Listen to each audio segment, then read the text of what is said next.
O cemitério de Riaza me recebeu com o silêncio característico dos dias de setembro, quando o outono ainda não se instalou de vez. As folhas resistiam nos galhos, mas os primeiros fios dourados já se espalhavam pelas lápides frias. Há 6 anos, um novo montículo se juntou àquele lugar, o de meu Vladik, 49 anos. Que idade é essa para um homem? Um infarto levou em questão de minutos, sem me dar sequer a chance de um adeus. Ajoelhei-me ao lado do túmulo, passando os dedos pela pedra gelada. Vladik, murmurei, como se ele pudesse ouvir. Viera me despedir, contar que estava partindo. A fotografia no mármore mostrava aquele mesmo brilho nos olhos, o mesmo que me conquistou 31 anos antes, dentro de um ônibus lotado. Se nossos filhos tivessem nascido naquela época, hoje teriam a idade que nós tínhamos quando nos conhecemos. Cortaram meu posto na policlínica, continuei, arrumando as flores artificiais desbotadas pelo tempo. Chamam de otimização. 28 anos de serviço, e de repente não servia mais para nada. Com 28 mil por mês, não dá para sobreviver. O Dmitry arrumou vaga em Moscou, como contador numa construtora. 75 mil, imagina só? Uma rajada de vento balançou os galhos da bétula, e manchas de sol dançaram sobre a lápide. Perdoe-me por deixá-lo, meu amor. A voz falhou. Mas os filhos já cresceram, e precisamos comer, pagar contas. Girei sem pensar o anel de casamento no dedo, aquele círculo de ouro opaco que nos uniu por 3 décadas. Tirei-o, segurei na palma da mão como se pesasse o tempo que passou. Tentei deixá-lo sobre o mármore, mas a mão tremia. Não consegui. Era como romper o último fio que ainda nos ligava. Voltei a colocá-lo no dedo. Eu voltarei, prometi com firmeza. Sempre que puder. A Natasha virá com os netos também. O trem se aproximava da estação Kazan,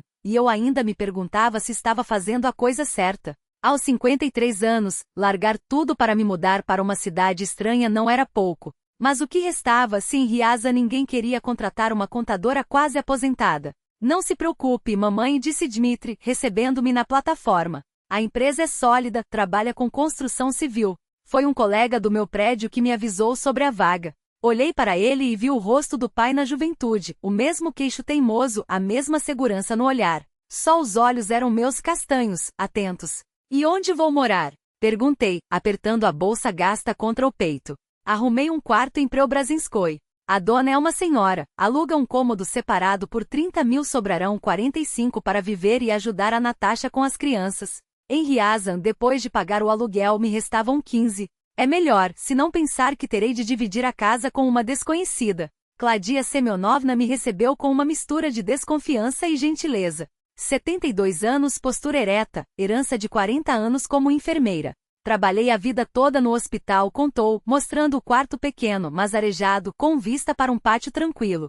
Quando me aposentei, o filho foi para a Austrália com a mulher. Me chamaram para ir junto, mas o que eu faria lá? Aqui pelo menos as paredes são conhecidas. Nos seus olhos, reconheci meu próprio vazio. Era estranho como, numa cidade imensa, as pessoas se encontravam assim, como se o destino as empurrasse uma para a outra. Meu marido, Vladislav, morreu há 6 anos, soltei, sem saber por que compartilhava aquilo com uma estranha. Infarto. O meu Petia faz 18 que se foi, respondeu ela, balançando a cabeça. Câncer no pulmão.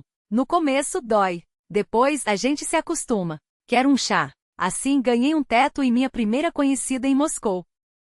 A construtora S ficava no térreo de um prédio residencial comum, perto da estação Sokolniki. Nada de fachada luxuosa, apenas uma porta de vidro com o logotipo. Dentro, paredes claras, móveis modernos sem exageros. Uma moça com um tablet me recebeu. Galina Ivanovna? O Viktor Alexeyevich está esperando. O diretor se levantou quando entrei. Alto, esbelto, com fios prateados nas têmporas. Mas o que mais chamou a atenção foram os olhos cinzentos, atentos, carregando o cansaço de quem já perdeu muito. Kuznetsova Galina Ivanovna apresentou-se, estendendo a mão. Viktor Alexeyevich Petrov. Sente-se. Ele não ficou atrás da mesa, mas sim ao meu lado, em uma poltrona, sem aquela distância formal que costuma separar chefes e funcionários. Folheou meu currículo rapidamente. 28 anos em contabilidade de policlínica. Experiência sólida. Mas construção tem suas particularidades. Está disposta a aprender? Aos 53, já não tenho medo de desafios, respondi com sinceridade. Na área pública, a gente se acostuma a mudanças constantes. Todo ano, novos formulários, novas regras. Ele sorriu, e o rosto pareceu rejuvenescer na mesma hora. Gosto dessa resposta. Vamos ser francos. Somos uma empresa de porte médio, trabalhamos principalmente com contratos públicos, escolas, creches. Os valores giraram entre 15 e 25 milhões. A contabilidade é o coração do negócio. Tudo precisa ser impecável. Assenti, sentindo o peito aliviar. Ele falava sem rodeios, sem promessas vazias. O salário será de 75 mil nos primeiros 3 meses, período de experiência. Se der certo, haverá aumento. Fez uma pausa. Moro perto daqui em Sokolniki com minha mãe idosa. Às vezes, é preciso resolver coisas fora do horário. Isso seria problema? De jeito nenhum. Aluguei um quarto em Preobrazhenskoye. É aqui perto. Ele assentiu, e notei que seus olhos se detiveram por um instante no meu anel de casamento. Vou apresentá-la à equipe, especialmente a Zoya Mikhailona, nossa contadora-chefe. Vocês vão trabalhar muito juntas. O escritório era um espaço aberto, com cerca de 15 pessoas.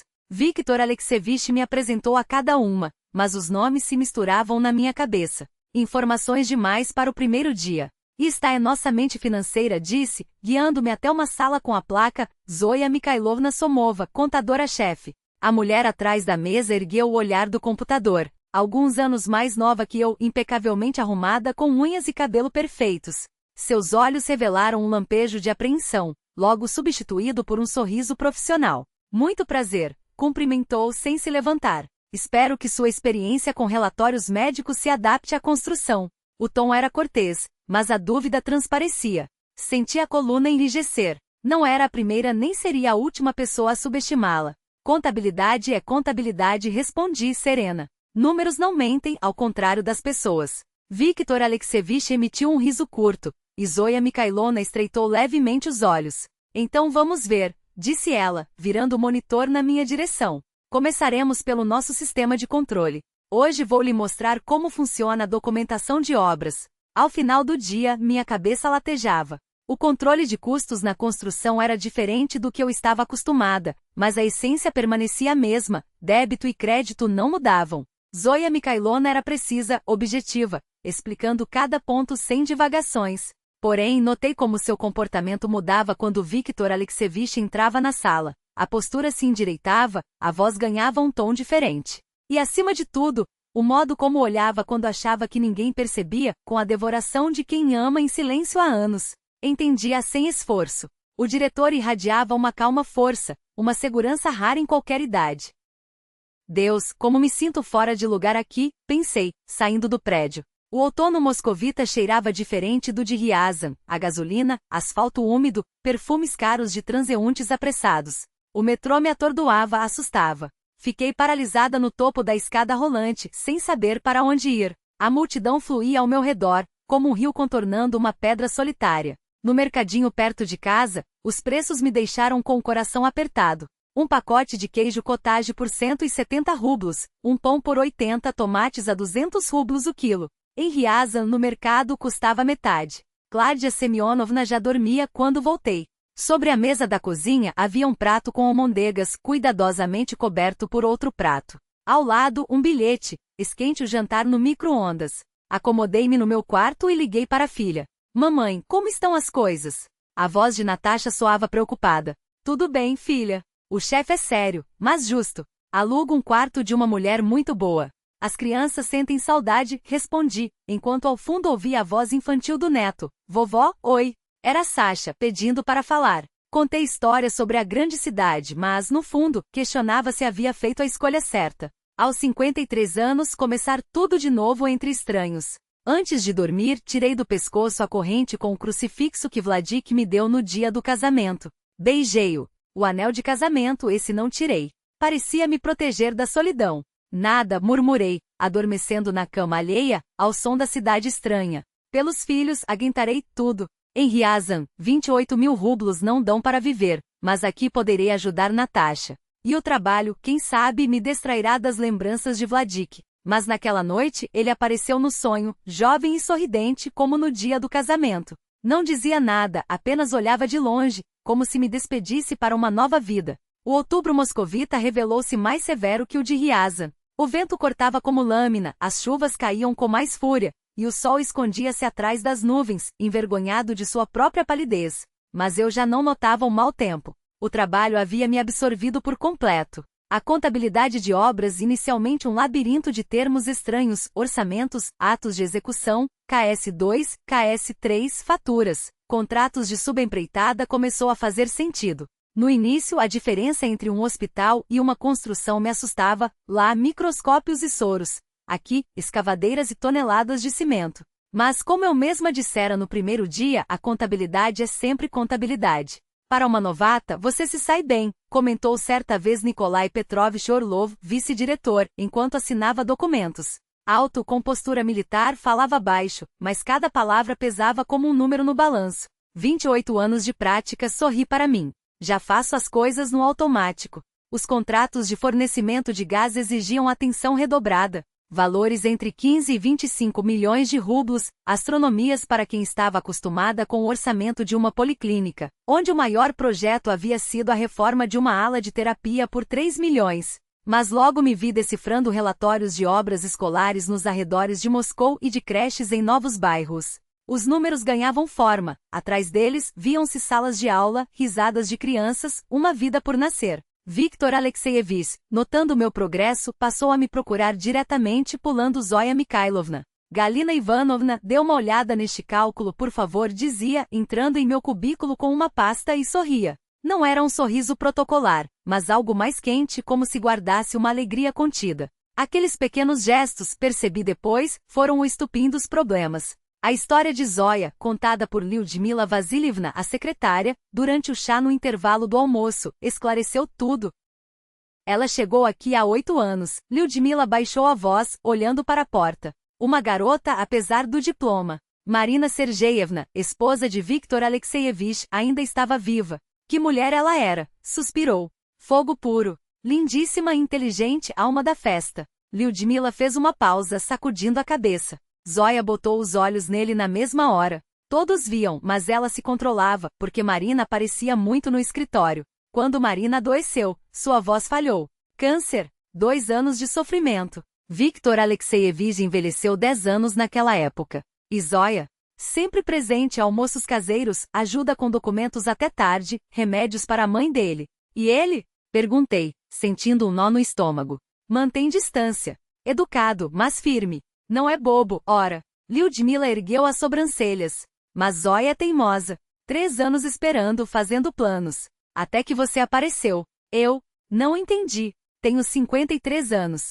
Que planos? A idade não tem nada a ver, Lyudmila riu secamente. Você não nota? Desde que chegou, ele mudou. Sorri mais. Os olhos brilham. Zoya vê. E isso a enlouquece. Quis protestar, mas a porta se abriu. Era Zoya Mikhailovna com um olhar afiado. Galina Ivanovna, estava procurando por você. Temos um erro no relatório da escola em Vidnoye. Ela nos encarou desconfiada. Ou o almoço de vocês dura até a noite. Depois daquele diálogo, passei a reparar no que antes ignorava. O modo como o rosto de Zoya se contraía quando Viktor Alexeyevich se dirigia a mim. Como ela interceptava documentos que ele tentava me entregar. Como, na presença dele, comentava minha trabalho com um tom falso de preocupação. Galina Ivanovna ainda está se adaptando. Precisa de supervisão. Gradualmente, tarefas mais complexas começaram a cair em minha mesa, sempre com prazos apertados. Zoya parecia testar meus limites, orçamentos emaranhados, relatórios urgentes no final do expediente. Funcionários mais velhos muitas vezes não acompanham o ritmo de Moscou, ouvia-a dizer a uma colega do RH. Nas regiões, às 17 horas já estão tomando chá e se preparando para ir embora. Fingi não ouvir e continuei trabalhando. Vladik sempre dizia, a melhor resposta é um trabalho bem feito. Quantas vezes aquelas palavras me salvaram.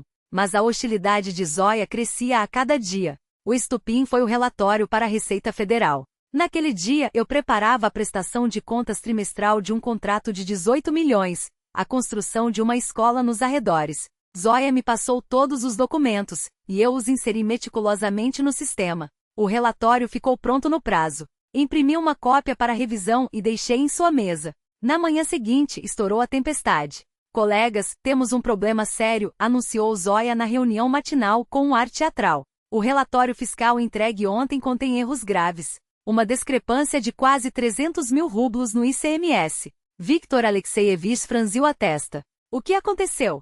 Infelizmente, um erro grave da nova funcionária pode nos custar multas de 200 mil. Zoya virou-se para mim, deliberada. Galina Ivanovna não considerou as alterações na contabilidade fiscal do contrato da escola. Um murmúrio percorreu a sala. Senti o rosto queimar. Permitam-me, comecei, tentando manter a compostura, mas ela me interrompeu. Todas as alterações foram enviadas por e-mail corporativo anteontem.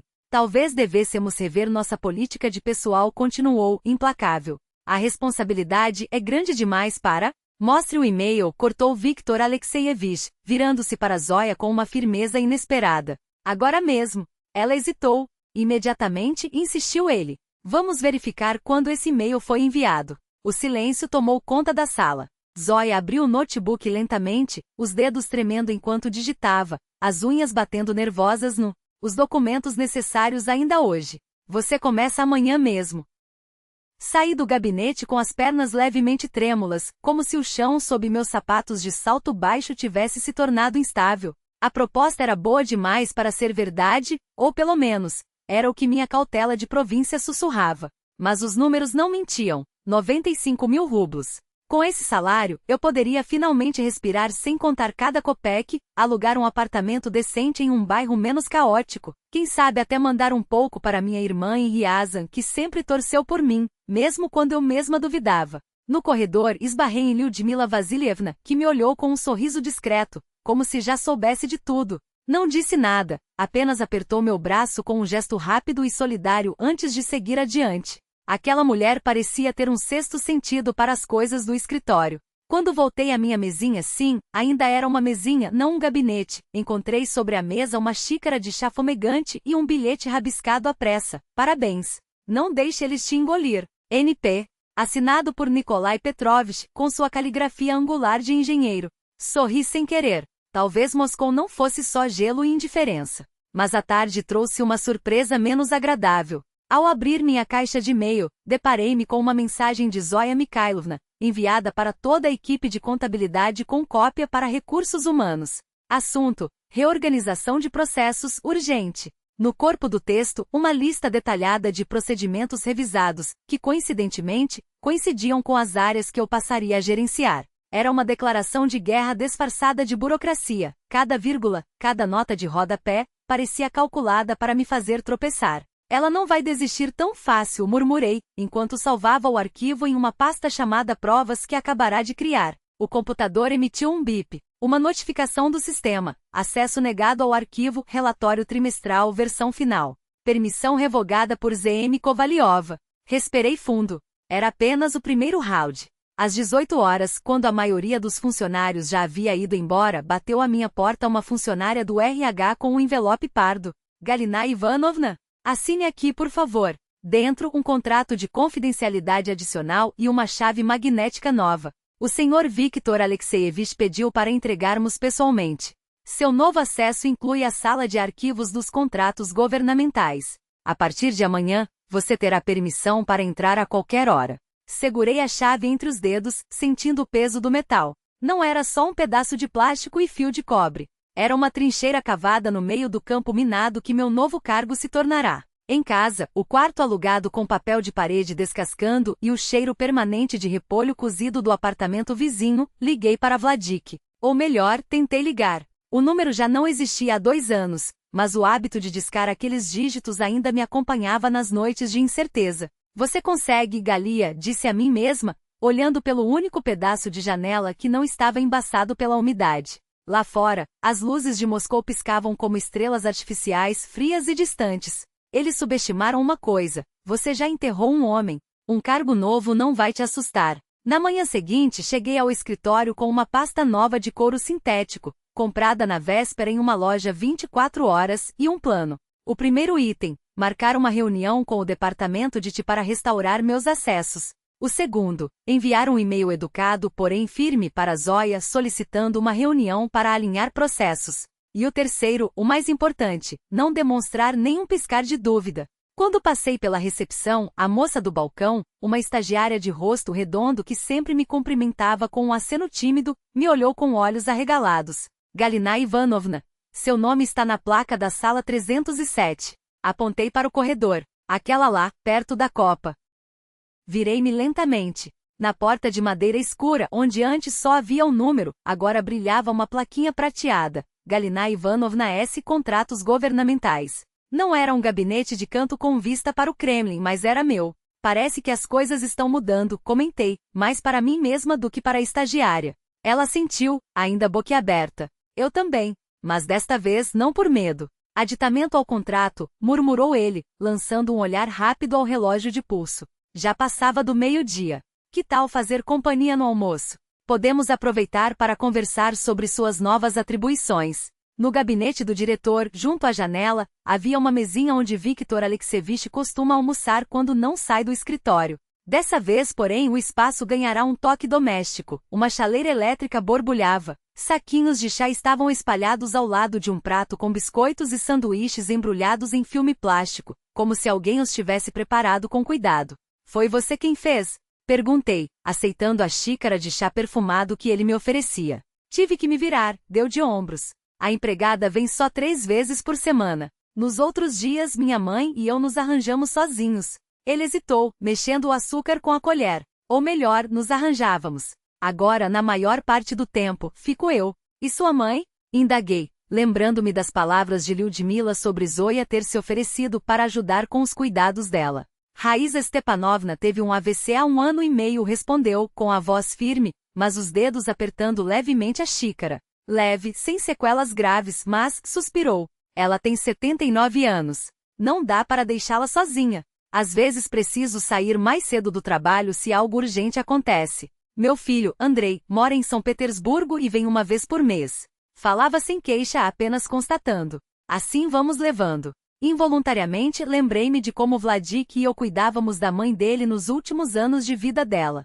Não é fácil lidar com tudo sozinho, comentei em voz baixa. Depois que meu marido faleceu, também me perguntei como iria dar conta de tudo. Os filhos ajudam, claro, mas têm suas próprias vidas.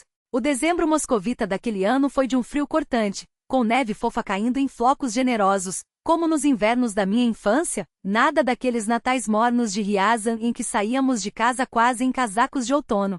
Pela janela, a cidade se transformava em um cenário de conto de fadas, e até os rostos sérios dos moscovitas pareciam amainar com a magia das festas. No Stroy Alliance, os preparativos para a confraternização tomavam conta do escritório, guirlandas penduradas nos corredores, serpentinas prateadas e no saguão, um pinheiro robusto que os funcionários enfeitavam nos intervalos do almoço. Lyudmila Vasilievna, assumindo o comando das comemorações, organizava listas de quem traria o que e recolhia dinheiro para alugar um salão em um restaurante próximo. Galina Ivanovna, você virá, não é? Perguntou, espiando pela porta do meu pequeno espaço, agora não mais um canto emprestado, mas um lugar só meu com uma porta que podia ser fechada. É claro, respondi, embora por dentro uma ansiedade apertasse meu peito. Onde mais eu ia estar? E tentando disfarçar o nervosismo, já escolheu o vestido? Engoli em seco. Depois da morte de Vladik, havia abandonado qualquer preocupação com roupas que não fossem ternos sóbrios e blusas discretas. Meu último vestido, um modelo escuro, severo, comprado 3 anos antes para o casamento da minha filha, pendurava no armário como um fantasma de uma vida que já não era minha. Preciso de um novo, confessei, sem saber por onde começar. Só não faço ideia de qual. Então vamos agora mesmo. Animou-se Lyudmila. Aqui perto tem uma loja boa com preços justos. Eu ajudo você a escolher.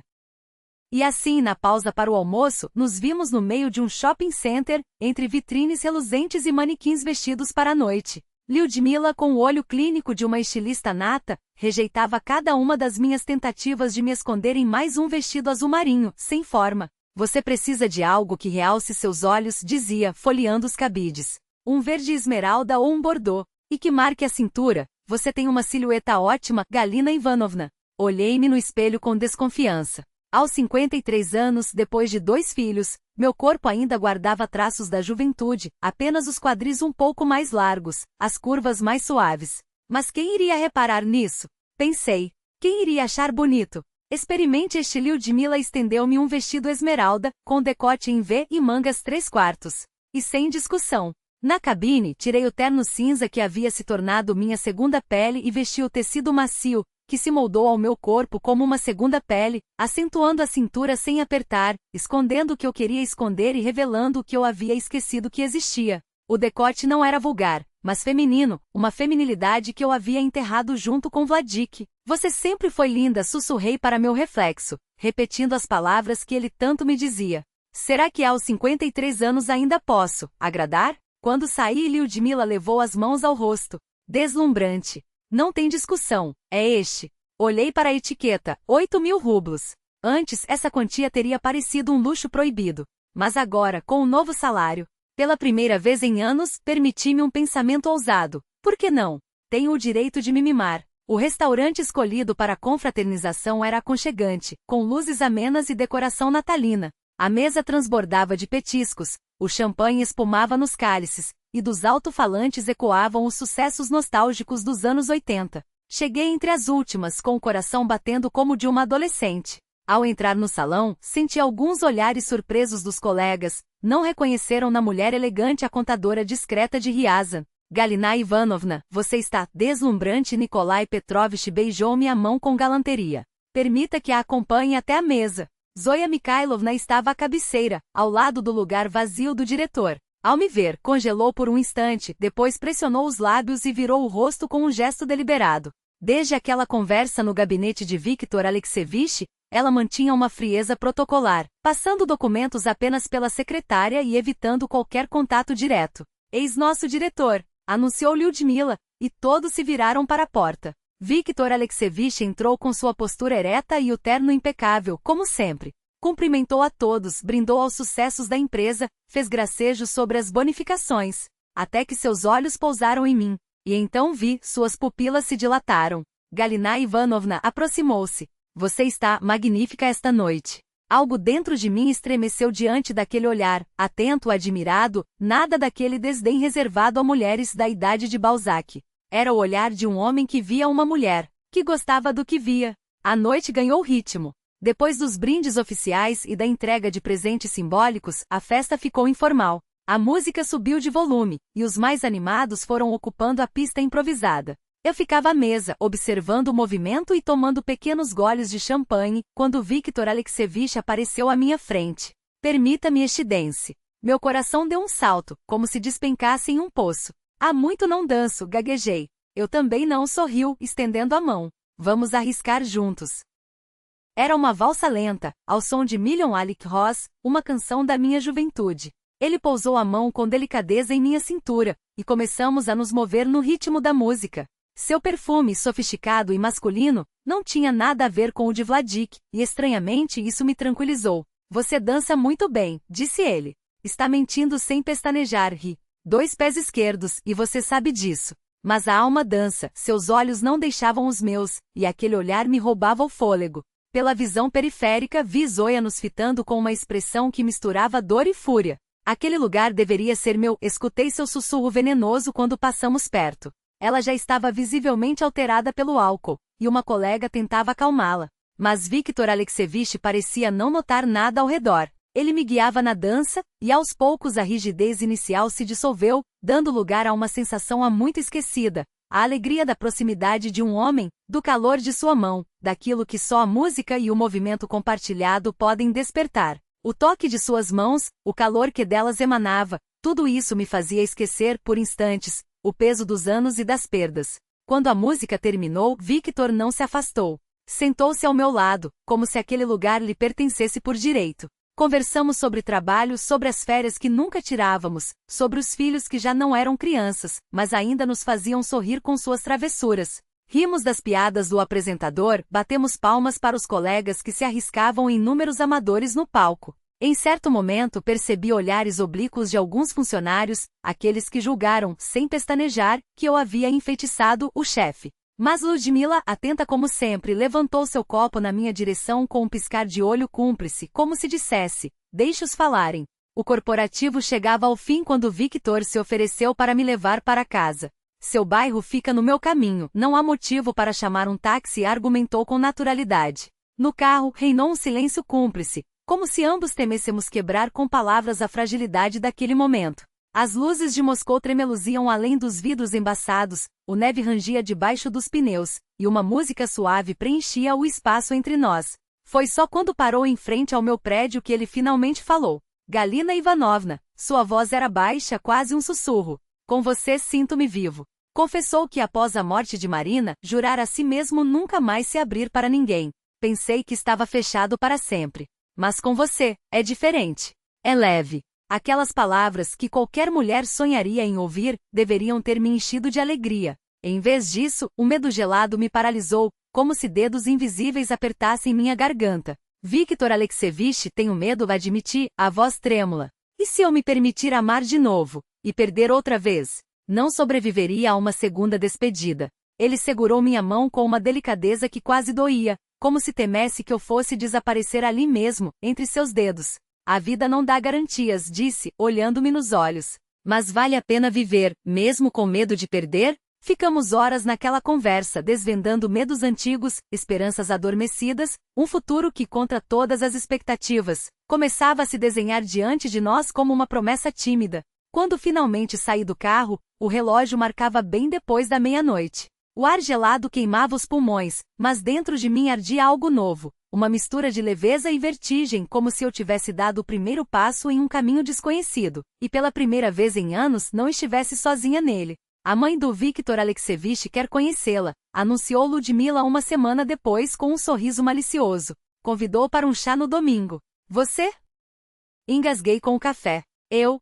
Balbuciei, enquanto ela ria, sacudindo a cabeça. Ah, Galina, não finja. Todo o escritório já sabe. E Raíssa Stepanovna, que mulher perspicaz. Percebeu na hora que algo mudará quando o filho chegou em casa sorrindo como um adolescente. Assim me vi no domingo seguinte, diante da porta de um apartamento espaçoso em um prédio stalinista no bairro de Sokolniki. O lugar respirava história. Móveis antigos de madeira escura, estantes que tocavam o teto repletas de livros, quadros a óleo nas paredes, fotografias em molduras de prata. Raíssa Stepanovna me recebeu com uma postura ereta que desafiava seus anos e o leve tremor na mão esquerda, único vestígio do derrame que sofrerá. Seus olhos, agudos como lâminas, me examinaram de alto a baixo antes que ela indicasse a cadeira à mesa redonda, coberta por uma toalha bordada à mão. Então é você, disse, servindo chá em porcelana fina. Viktor se afastou com a desculpa de um trabalho urgente, mas não se preocupe. Quero conversar sozinha. Um silêncio pesado se instalou enquanto ela mexia o açúcar no copo,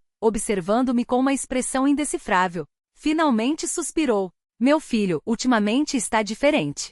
Mais vivo. Isso é por sua causa? Engoli em seco. O que responder? Após o corporativo, Viktor e eu nos aproximamos ainda mais. Almoçávamos juntos, discutíamos projetos até tarde, e às vezes ele me levava para casa. Mas não houve beijos nem declarações solenes, apenas olhares furtivos, toques acidentais, ou não, e conversas que pareciam costurar devagar os pedaços rasgados de nossas almas. Somente colegas, menti com cautela. Trabalhamos em projetos importantes. Ela riu, um som seco e conhecedor, e acenou com a mão como se afastasse uma mosca incômoda. Pare com isso. Posso ser velha, mas não sou cega. Seus olhos se estreitaram. Vi esse mesmo brilho no rosto dele quando conheceu Marina. Um silêncio incômodo se seguiu. Ela tomou um gole de chá, estudando-me por sobre a borda da xícara. Na nossa idade não há mais espaço para romances tolos, continuou, com uma voz que carregava o peso de décadas. Filhos, netos, é nisso que devemos pensar. Suas palavras doíram mais do que eu gostaria de admitir. Ecoavam os meus próprios receios, aquelas vozes que sussurravam à noite. Você não é mais jovem. E se tudo der errado? Também tenho filhos. Netos, respondi, a voz firme apesar do nó na garganta. Penso neles todos os dias. Mas isso significa que devemos renunciar à nossa própria felicidade? Raíssa Stepanovna me encarou por um longo momento. Então, para minha surpresa, um sorriso suave iluminou seu rosto, como se uma nuvem escura finalmente se afastasse. Você não é das que se amedrontam facilmente, Galina Ivanovna, disse com um brilho novo nos olhos. Isso é bom. Viktor precisa de uma mulher forte. Quando me despedi, ela apertou minha mão com uma força inesperada. Volte outra vez, pediu. Mas da próxima conte-me mais sobre você. Preciso saber a quem estou confiando meu filho. Mal havia saído do prédio quando o celular vibrou. Era Dmitri. Sem preâmbulos, soltou. Mãe, é verdade? Você está tendo um caso com o seu chefe? Fiquei paralisada no meio do pátio coberto de neve. Quem te contou uma coisa dessas? Natasha disse que você está envolvida com alguém. Mãe, você tem 53 anos. O que as pessoas vão pensar? E a memória do papai? A dor me transpassou como uma lâmina. E o que tem a memória do seu pai?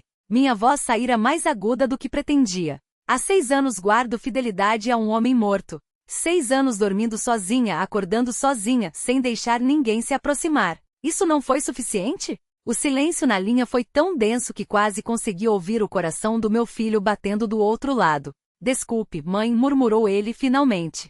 É só que é inesperado. E se for sincero, me dá medo. E se ele magoar você? Suspirei, sentindo o peso dos anos e da neve que caía sobre meus ombros. Filho, já somos adultos. Ambos sabemos o preço da perda. Não brincaremos com os sentimentos um do outro. Desliguei e fiquei ali, imóvel, enquanto os flocos brancos se acumulavam em meu casaco. Dentro de mim, uma tempestade, a desconfiança de Raíssa, a preocupação de Dmitri, meus próprios demônios, e aquele tremor novo, assustador, que Victor despertava em mim. A noite de Réveillon chegou estrelada e gélida. Os filhos me convidaram para celebrá-la com eles, mas precisei de solidão, de tempo para organizar os pensamentos que se embaraçavam como fios soltos. Claudia Semyonovna viajou para passar as festas com uma amiga, e pela primeira vez em anos me vi completamente só. Preparei uma pequena mesa, servi uma taça de champanhe, liguei Ironia do Destino na televisão. Tudo como manda o script de uma mulher que envelhece sozinha. Aos 50 e poucos anos, sob o badalar dos sinos, fechei os olhos e fiz um pedido. Quando o relógio bateu meia-noite, um toque na campainha me fez estremecer. Victor estava à porta com um buquê de mimosas salpicadas de neve, o sorriso tímido sob a luz amarela do corredor. Desculpe a intrusão, disse, como se precisasse de permissão para estar ali. Não podia deixar de desejar um feliz ano novo a você. Sentamos na cozinha, dividindo a garrafa de champanhe que eu abrirá para mim mesma. Falamos de tudo e de nada, e a cada minuto eu sentia as paredes que erguera ao redor do coração, tijolo por tijolo, após a morte de Vladik, desmoronarem como castelos de areia. Quando ele se foi, fiquei acordada até o amanhecer, girando a aliança no dedo. Vladik, sussurrei para a escuridão, me dê um sinal. Estou traindo nossa história, ou apenas vivendo como você mesmo pediu. Fechei os olhos, e a memória me levou de volta à varanda da Dasha, naquele verão antes de tudo desabar. Tomávamos chá com geleia de framboesa enquanto eu brincava com o neto no colo. De repente Vladik pousou a xícara e disse, com uma seriedade que na época me pareceu estranha. Galocha, prometa-me uma coisa. Se algo acontecer comigo, não fique sozinha. Vive e ama de novo. Nunca sabemos quanto tempo nos resta.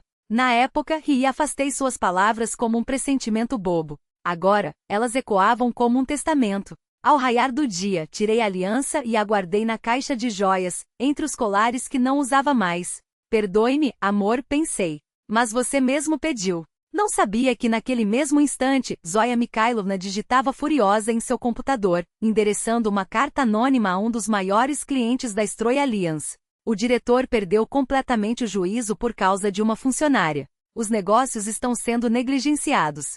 Talvez a matriz deva ser informada. O vento de fevereiro açoitava as ruas de Moscou, varrendo os últimos vestígios de um inverno que teimara em se prolongar. E eu, sem saber, estava no olho do furacão. O inverno, como se quisesse compensar o atraso da estação, agora desabava sobre Moscou com uma fúria inesperada. A neve cobria a capital em camadas espessas, enquanto o vento gelado queimava as faces de quem ousava enfrentar a rua. Mas dentro dos escritórios da Stroy Alliance, o clima era ainda mais cortante. Naquela manhã, percebi algo estranho no ar. Um burburinho contido, olhares furtivos, sussurros que cessavam assim que eu passava. Ludmila Vassilievna, sempre tão afável e falante, limitou-se a um aceno seco, evitando meu olhar. Algo estava errado. E esse algo, eu pressentia, tinha a ver comigo. Por volta das 10, Nikolai Petrovich espreitou pela porta do meu gabinete. Seu rosto, normalmente impassível, estava tenso. Galina Ivanovna, o diretor pede que você vá até ele. É urgente. No gabinete de Viktor Alexeyevich, a cena que encontrei era carregada de tensão. Ele estava junto à janela, pálido, os lábios apertados em uma linha fina. À mesa, 3 homens desconhecidos em ternos impecáveis. Um deles, de cabelos grisalhos e postura autoritária, folheava uma pasta com ar severo. Entrem, Galina Ivanovna, disse Viktor, sem olhar para mim, a voz seca como gelo. Apresento-lhes a comissão da matriz do Stroy Holding. Pavel Sergeyevich Kautsov, vice-diretor-geral. O homem grisalho assentiu sem se levantar. Sentem-se. Temos algumas perguntas para a senhora. Meus joelhos fraquejaram ao me acomodar na cadeira. Uma comissão da matriz nunca era bom sinal. E pelo clima não se tratava apenas de questões financeiras. Recebemos uma denúncia, anunciou Pavel Sergeyevich, abrindo a pasta com um gesto teatral. Sobre conduta antiética do diretor da filial, Viktor Alexeyevich Petrov, por envolvimento pessoal com uma subordinada, em violação da disciplina laboral. Ele lançou sobre a mesa um maço de fotografias. Nelas, eu e Viktor saindo de um restaurante, dentro de seu carro, ele segurando minha mão à porta do meu prédio.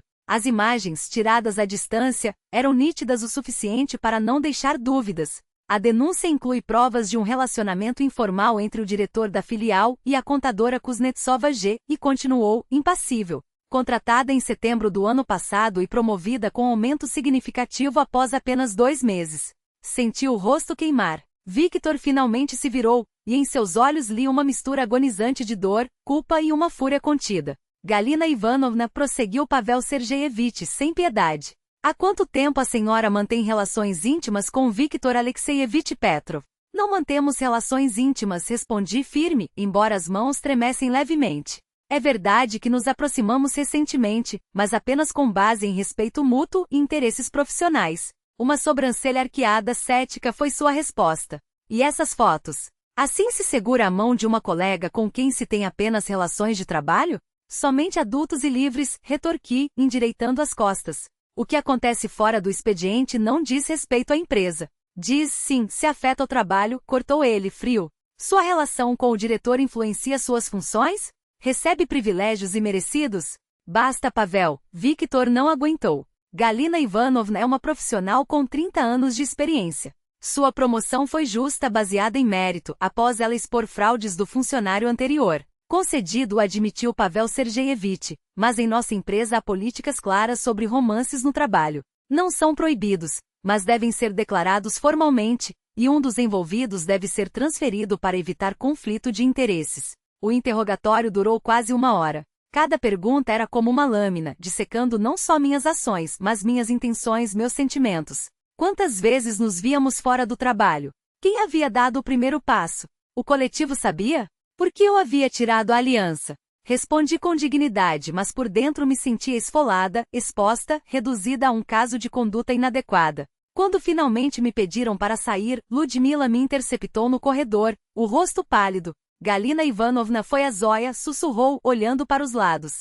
Ela enviou a denúncia à matriz com fotos, contratação de detetive e tudo. Escreveu que Viktor Alexeyevich abandonou o trabalho por causa do romance, que a disciplina na empresa está em frangalhos. Me apoiei na parede, tonta. Mas por que agora? Você não sabe? Ludmila baixou ainda mais a voz. Na semana passada, o conselho de administração discutia promoções. Viktor Alexeyevich seria transferido para a matriz como vice-diretor-geral de construção.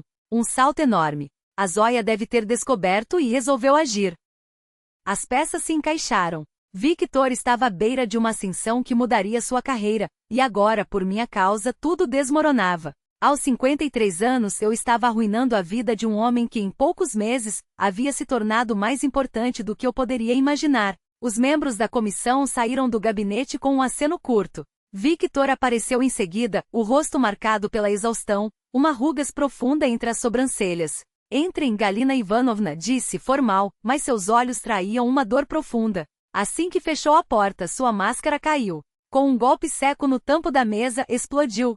Essa maldita Zóia. Não pôde aceitar, quis se vingar de vez. O que a comissão disse? Perguntei baixinho. Prepara um relatório para o diretor-geral. Ele esfregou as têmporas, esgotado. No mínimo levarei uma advertência. Provavelmente um rebaixamento.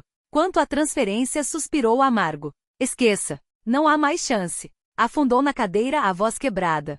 Me perdoe, Gália. Nunca imaginei que as coisas chegariam a este ponto. Pela primeira vez, ele me chamou apenas pelo nome, sem o patronímico. Aquela intimidade inesperada fez meu coração doer ainda mais. Sou eu quem deve pedir perdão, murmurei.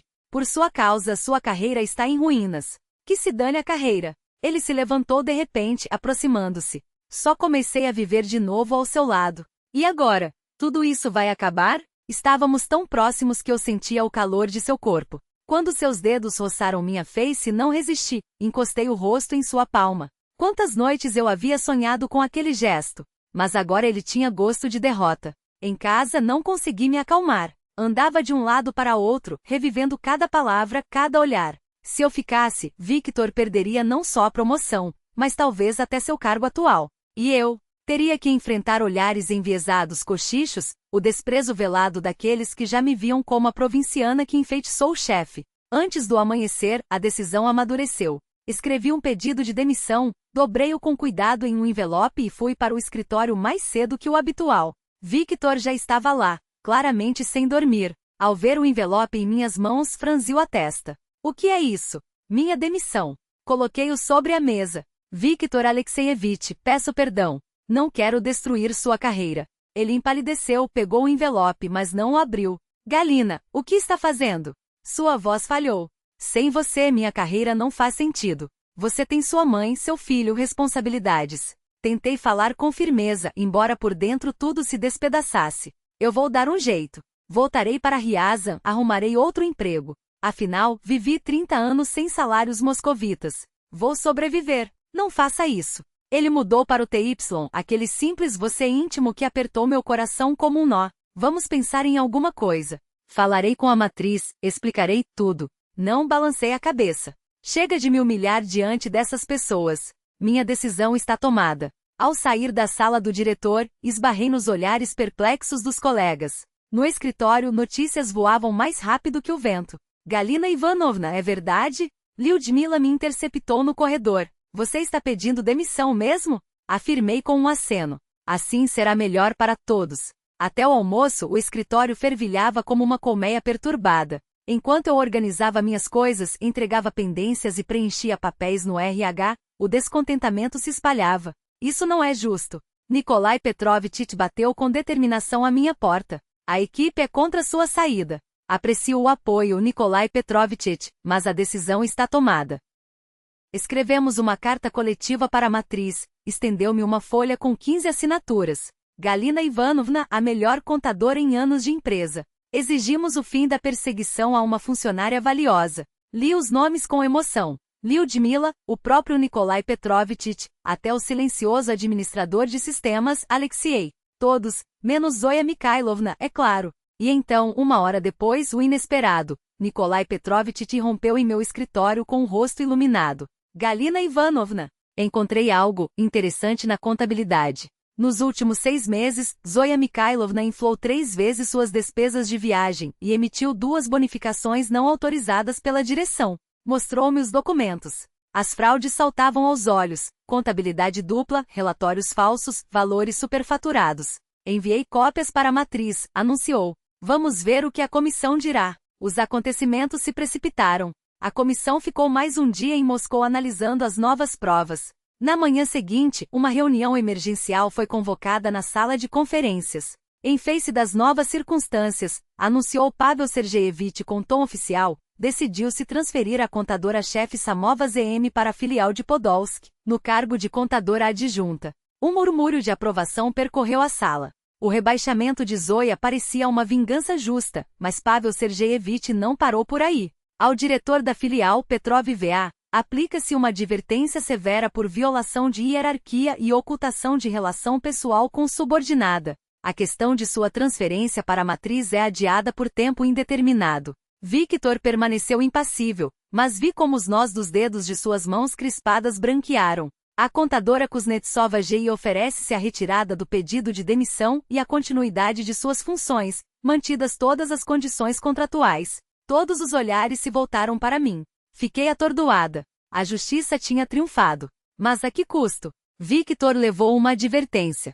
Seu promoção, adiada sem prazo. E Zoya, apesar das fraudes, saiu impune, apenas transferida. Depois da reunião, colegas se aproximavam para me parabenizar pela vitória, mas uma amargura me oprimia. Quando todos se foram, entrei no escritório de Victor. Bem, tentou sorrir. Terminou tudo relativamente bem, exceto pela sua promoção. Vou superar, deu de ombros. O importante é que você fique. Balancei a cabeça. Não, Victor, decidi. Chega, cometi muitos erros. Voltarei para Ryazan, para meus netos.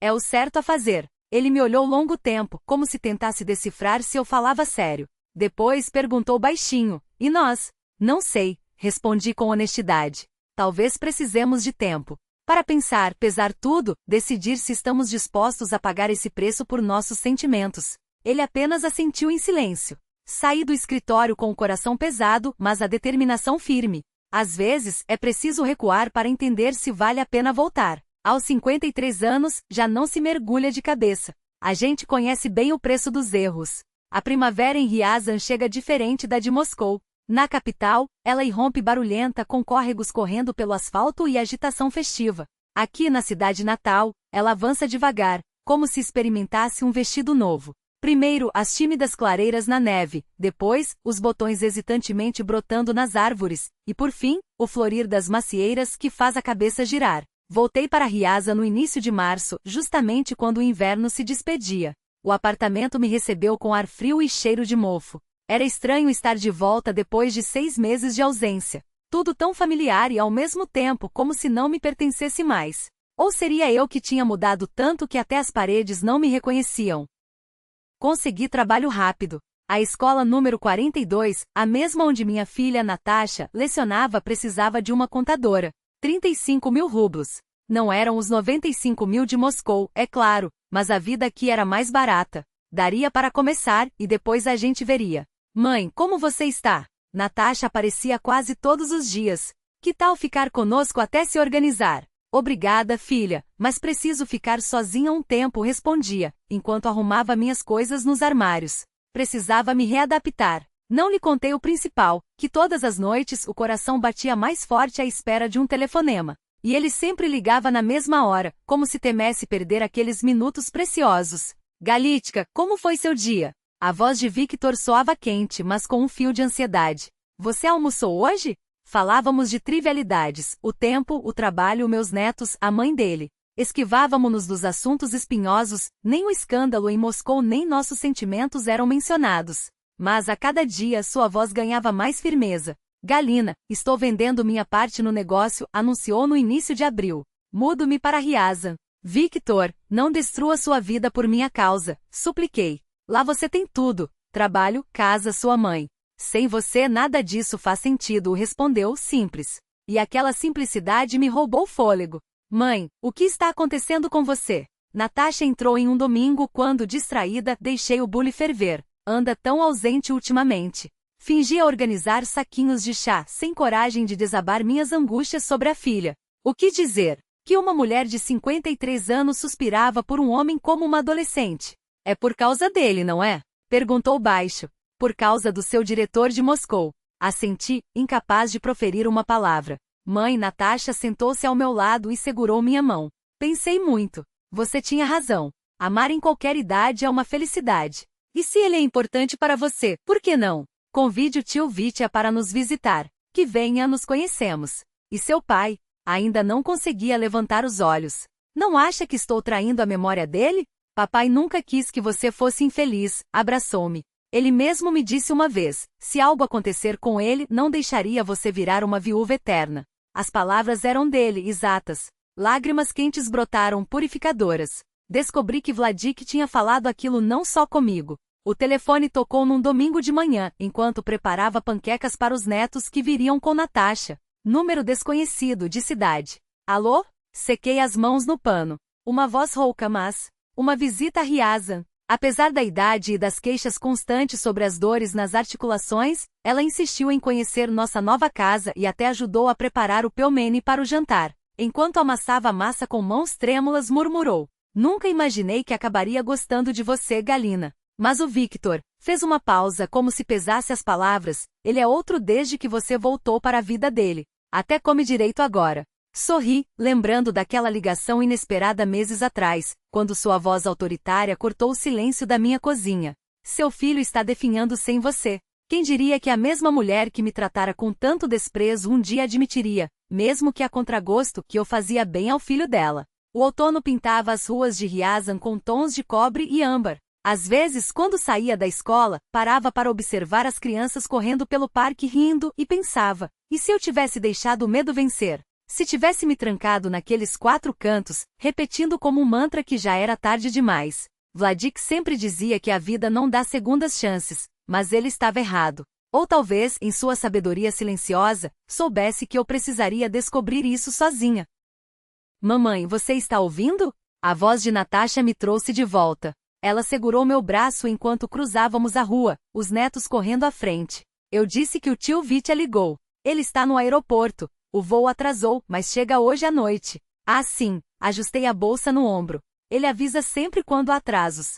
Não gosta que eu me preocupe. Natasha riu balançando a cabeça. Você mudou, mamãe. Antes, se alguém atrasava 5 minutos, já imaginava o pior. Era verdade. Antes eu vivia em estado de alerta permanente, como se qualquer desvio do planejado fosse um presságio de desgraça. Agora, aprenderá a respirar. Até as brigas com Victor, e elas existiam, claro, terminavam em risos ou em silêncios cúmplices, aqueles em que dois adultos cansados sabem que não vale a pena prolongar o mau humor. Naquela noite, enquanto esperava por ele na pequena varanda da minha apartamento, o cheiro de chá de maçã com canela subia da cozinha. A cidade luzia lá embaixo, pontilhada de janelas amarelas. Ouvi seus passos na escada antes mesmo de bater a porta, aquele ritmo firme, um pouco apressado, como se temesse que eu pudesse desaparecer se demorasse. Desculpe o atraso, disse, beijando-me na testa antes de tirar o casaco. O voo foi um pesadelo, mas trouxe uma coisa para você. De dentro do bolso, retirou um envelope amarelado. Encontrei isso nos papéis da minha mãe. É uma carta do seu Vladik para você. Ela guardou todos esses anos. Meus dedos tremeram ao segurar o papel. A caligrafia dele inclina para a direita como se escrevesse correndo. Galocha lia a primeira linha, o apelido que só ele usava.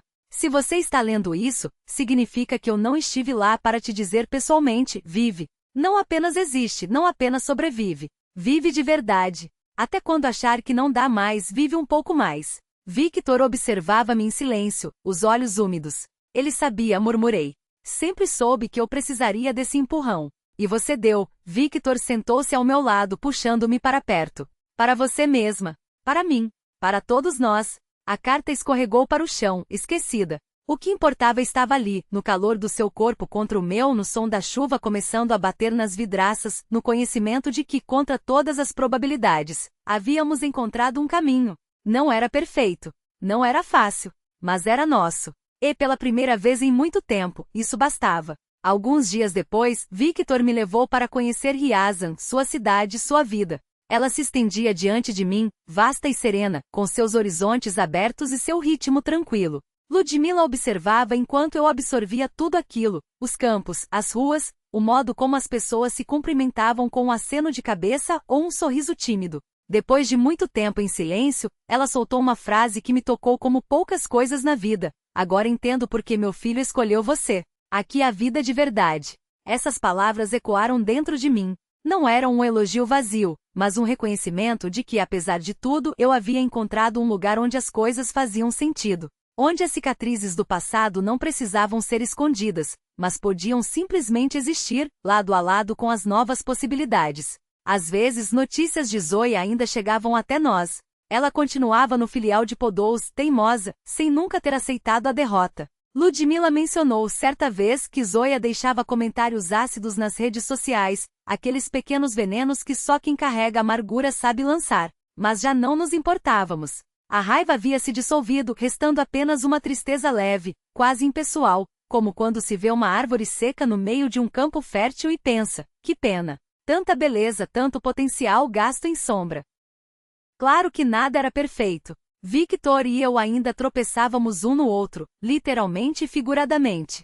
Dois solitários de longa data acostumados a rotinas próprias, a silêncios que não precisavam ser preenchidos, a decisões tomadas sem consultar ninguém. Havia dias em que a incompreensão doía como um corte. Ele achava que eu era muito reservada. Eu sentia que ele se fechava quando mais precisava ser ouvido. Mas depois vinham as tréguas, um café compartilhado em silêncio, um toque de mão no ombro, a descoberta de que sim, era possível ceder sem se perder. Aprendíamos aos poucos a viver juntos, mesmo morando separados. Duas vidas que se entrelaçavam sem se fundir completamente, como ramos de uma mesma planta. Todas as manhãs, ao acordar na minha própria cama, meus olhos iam parar nas fotografias sobre a cômoda. As antigas, Vladik sorrindo no dia do nosso casamento, as crianças pequenas, os verões na dacha. E as novas, Victor e eu em um piquenique às margens do Oka, os netos correndo entre nós, os amigos que agora éramos nossos, não mais meus, ou dele. Duas épocas, dois amores tão diferentes, tão necessários. Já não sentia culpa por ter aberto o coração novamente. O passado não era uma traição ao presente, nem o presente um apagamento do que viveu. Eram páginas do mesmo livro, e eu, finalmente, conseguia virá-las sem rasgar nenhuma. O anel do primeiro casamento ainda estava guardado na caixinha de veludo, ao lado das cartas de Vladik e das fotos amareladas. Não usei mais, mas também não o joguei fora. Era uma parte de mim, assim como a aliança simples que agora brilhava no meu dedo, discreta, sem pedras, mas carregada de significado. Um segundo chance que eu nem ousara sonhar. Vejo Victor se aproximando pelo caminho do parque, alto, ereto, com um buquê de flores silvestres na mão. Os fios prateados nas têmporas, as rugas ao redor dos olhos, mas o olhar ainda arde com uma intensidade que me faz esquecer a idade. Ele me avista, sorri, e meu coração, esse traidor, acelera como se eu tivesse 20 anos outra vez. Quem diria há apenas um ano que ser demitida da policlínica não seria um fim, mas um começo? Que aos 53 anos ainda era possível se apaixonar, lutar por um sentimento, recuar, duvidar e mesmo assim encontrar felicidade. Às vezes me pergunto se valeu a pena, todas aquelas lágrimas, aquelas noites em claro, aquelas dúvidas que roíam como ratos no sótão. E sempre chego à mesma resposta, sim, valia. Porque a felicidade verdadeira não chega de mãos dadas com a facilidade. Ela é conquistada, construída tijolo por tijolo, com o cimento das quedas e o suor das reconstruções. Ele se aproxima, estende as flores, e sinto o calor de suas mãos ao aceitá-las. Ainda tanto pela frente, a viagem ao mar que planejamos há meses, o encontro com os amigos de Andrei em Petersburgo, talvez mais netos, se Dmitri um dia decidir que é hora. A vida não parou. E eu aprendi o essencial, o amor não tem idade. Não existe tarde demais, ou fora de hora. O amor de outono pode ser o mais resistente de todos, temperado pelo tempo, aquecido pela experiência, purificado das ilusões que a juventude insiste em investir. Caminhamos de mãos dadas como adolescentes, e sei que não existe felicidade perfeita, mas existe a felicidade real, e ela especialmente floresce no outono da vida. Talvez porque só então tenhamos coragem de colhê-la sem medo.